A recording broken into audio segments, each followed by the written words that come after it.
Bismillahirrahmanirrahim. Assalamualaikum warahmatullahi wabarakatuh. Hai Bunda, apa kabar nih?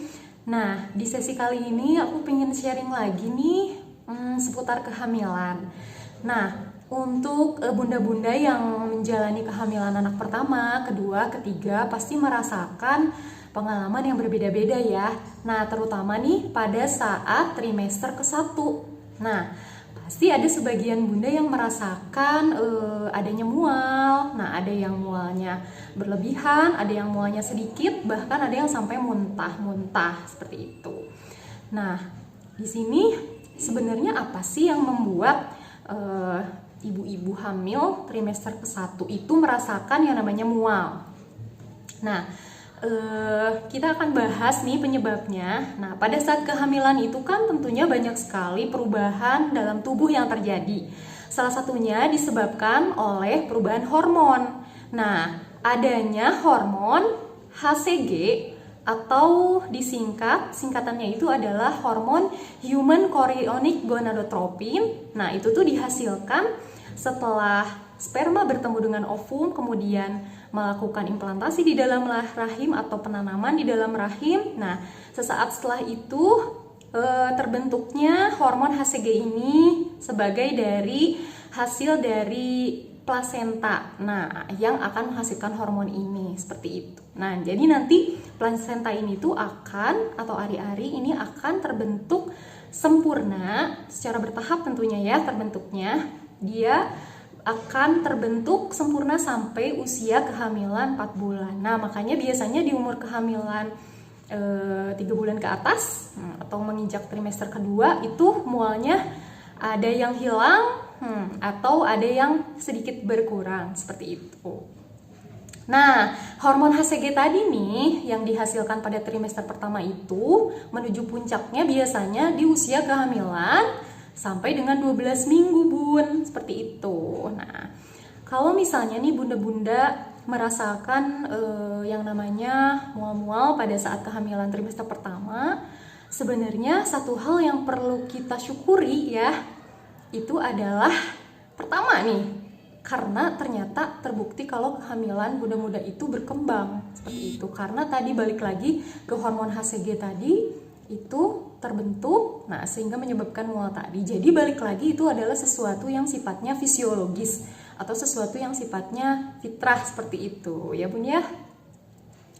Nah, lalu kalau misalnya terjadi nih yang namanya mual kan tentunya itu mengganggu aktivitas ya, ada yang sampai mengganggu aktivitas gitu ya, kemudian perubahan mood dan sebagainya. Lalu apa yang harus dilakukan sih kalau misalnya kita mengalami yang namanya mual pada saat kehamilan? Dan biasanya mual ini tuh terjadi pada pagi hari atau disebut morning sickness atau bahkan terjadi di malam hari seperti itu.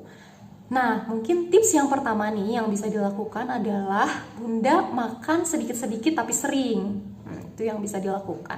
Nah, biasanya nih pilih-pilih makanan, kemudian gak mau makanan jenis tertentu, itu biasa dialami pada ibu hamil trimester pertama. Gak masalah sih, gak apa-apa.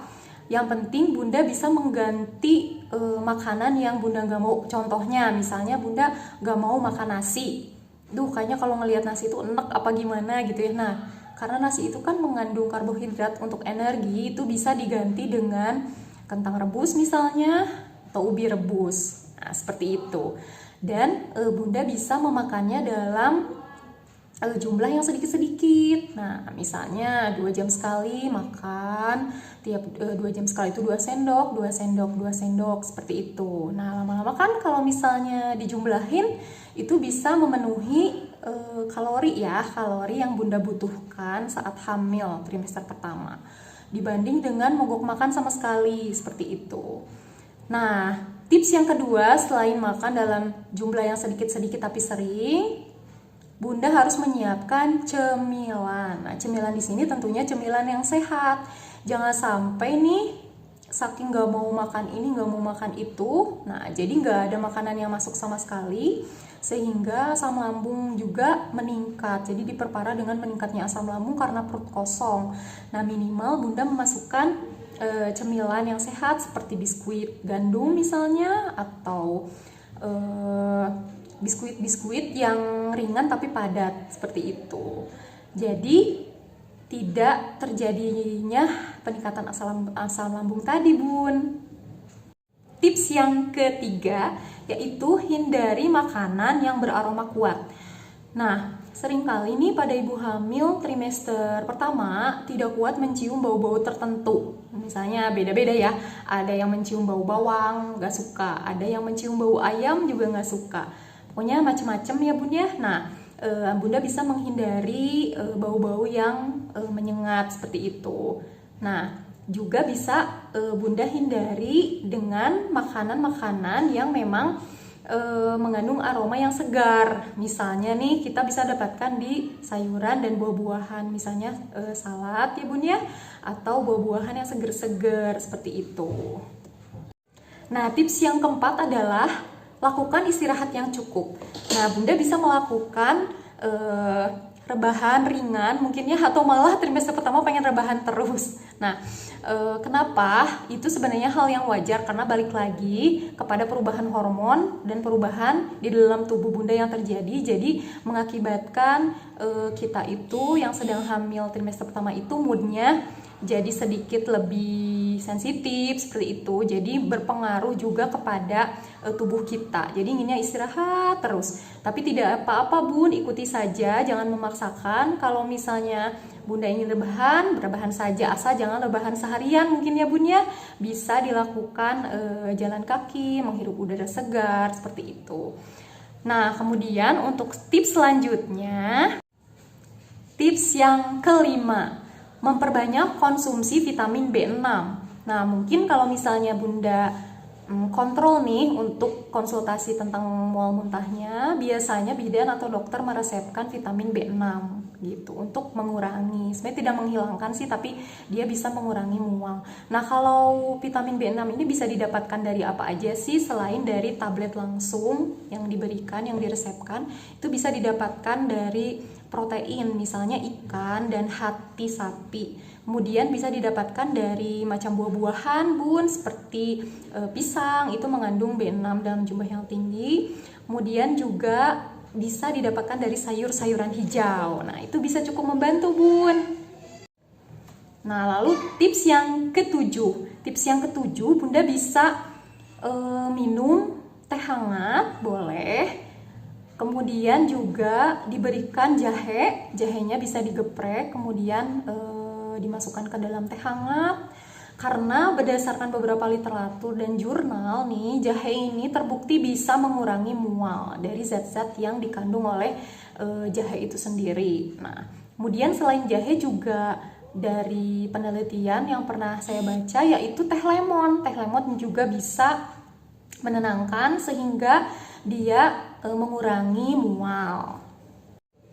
Nah, kemudian tips yang kedelapan yaitu hindari makanan yang bersantan dan berminyak.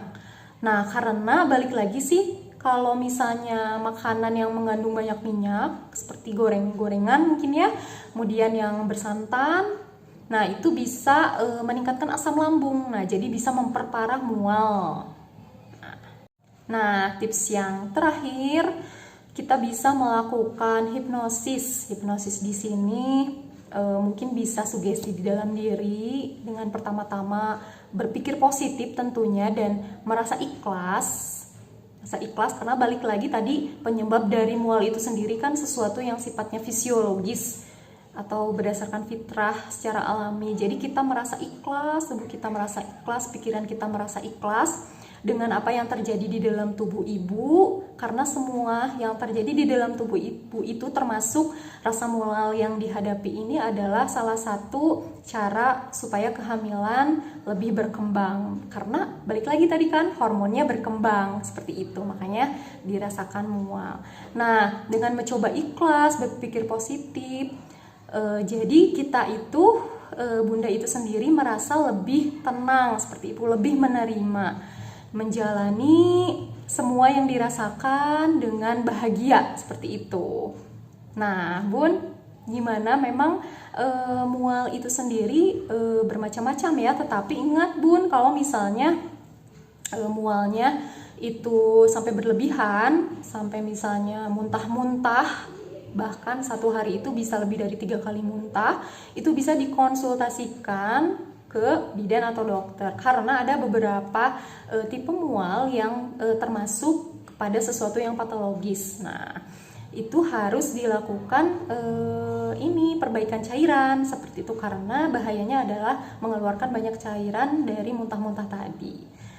Nah bun, tadi ada beberapa tips yang bisa dilakukan, walaupun misalnya semua tips itu tidak menghilangkan mual tadi, karena balik lagi ya, itu ada sesuatu yang fisiologis, tapi setidaknya bisa membantu bunda mengurangi rasa mual dalam kehamilan. Nah, semoga video ini bermanfaat ya bun ya. Saya ucapkan terima kasih. Wassalamualaikum warahmatullahi wabarakatuh.